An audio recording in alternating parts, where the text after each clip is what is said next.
Սուրբ Պայեսիոս Աթոսացի հոգևոր պայքար արտասովոր երևույթներն առաջանում են մտքից։ Հայր, որտեղից է առաջանում զզվանքը։ Ինչից ես զզվում։ Ամեն ինչից։ Այդ դեպքում ամեն ինչ քեզ բաժին կընկնի, ինչպես որդերը մրգերի կամ ընթեղենի մեջ կամ մազը հացի մեջ։ Ինձ հենց այդ ամենն էլ բաժին է ընկնում։ Փառք քեզ Աստված, տեսնում ես, թե Աստված քեզ ինչքան է օգնում, որպեսզի այն հաղթահարես։ Հայր, դա մտքից չի սկսվում։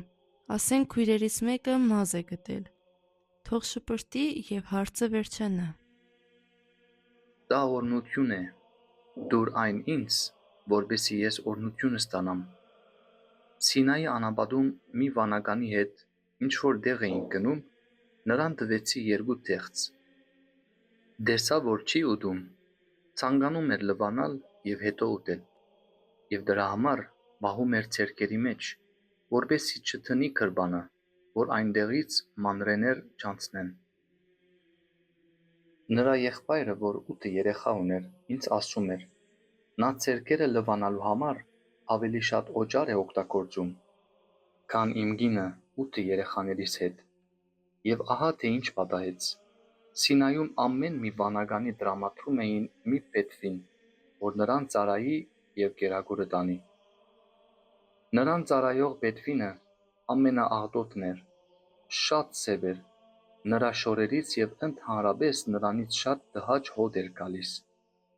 1 շաբաթ էր պետք, որ ջրով մաքրվեր։ Անասելի կեղտոտ էին նրա ձեռքերը։ Պահով պետք է քերեիր նրան։ Երբ վերցնում էր դասը, որպեսզի ապուրը տաներ, 2 կեղտոտ մատները անպայման հայտնվում էին ապուրի մեջ։ «Քնա, քնա», կոչում էր նա, հենց տեսնում էր նրան։ Ի վերջո, այդ վանականը նույնիսկ 2 շաբաթ չմնաց Սինայում, հեռացավ։ Մի վանական էլ կար, որ աշխարհիկ կյանքում ոստիկան էր եղել։ Նրան կարգել էին որպես ընթերցող, որովհետև կրթված էր։ Շատ տարիներ վանքում էր, սակայն զզվում էր ամեն ինչից։ Ոտքով էր բացում թուրը կամ արմունկով հրում էր սողնակը և հետո օղիով մաքրում էր հագուստի դևքը։ Նույնիսկ եկեղեցու թուրը ոտքով էր բացում։ Եվ երբ ծերացավ, Աստծո թույլտվությամբ նրա ոտները որդերով լցվեցին, հատկապես այն ոտքը, որով բացում էր եկեղեցու թուրը։ Երբ առաջին անգամ ոտքը կապած եկավ վանքի հիվանդանոց, ես այդ ժամանակ ծառայում էի որպես բժշկի օգնական։ Բժիշկն ինձ ասաց, որ վեր կբացեմ, իսկ ինքը գնաց, որ ինչ-որ վիրակապեր բերի։ Երբ բացեցի, ինչ տեսնեմ։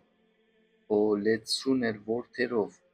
Նրան ասում եմ. «Ծով գնա, լվա ոտքդ, որպեսզի որդերը թափվեն և վերադարձիր, որ փոխենք վիրակապը»։ Ուր էր հասել, ինչ պատիժ։ Բաբանցվեցի։ Բժիշկն ինձ ասաց. «Հասկացա՞ր, թե ինչից է դա եղել»։ Ասացի. «Հասկացա», որովհետև թուրը ոտքով էր բացում։ Հայր, նույնիսկ այդ վիճակում շարունակում էր դուռը ոտքով բացել։ Այո, ոտքով, և արդեն ծեր էր։ Չէր հասկացել։ Չգիտեմ, հետո գնացի Ստոնյուվանգ կոնիցայում։ Ինչպիսի մահ է ունեցել, ով գիտի։ Եղբայրության մեջ տեսնում էիր որոշ երիտասարդ վանականների, որ ուտում էին այն մնացորդները, որ իրենց ամաններում թողնում էին ծեր վանականները, որպեսզի օրհնություն ստանան։ Հավաքում էին նրանց թողած ավելցուկները, ոմանք համբուրում էին այն բռնակը, որին դիպել էին հայրերը։ Իսկ սա սրբապատկերների առաջ խոնարհվելիս, երբ մորուքը մի քիչ դիպչում էր սրբապատկերին, արագ մաքրում էր սպիրտով։ Եվ նրա մորուքի հետ ինչ կկատարվեր, երբ օղիով լվանար։ Հայր, երբ նմանատիպ վերաբերմունք է լինում սուրբ իրերի հանդեպ, անբարեպաշտություն չէ։ Այդտեղից է սկսվում։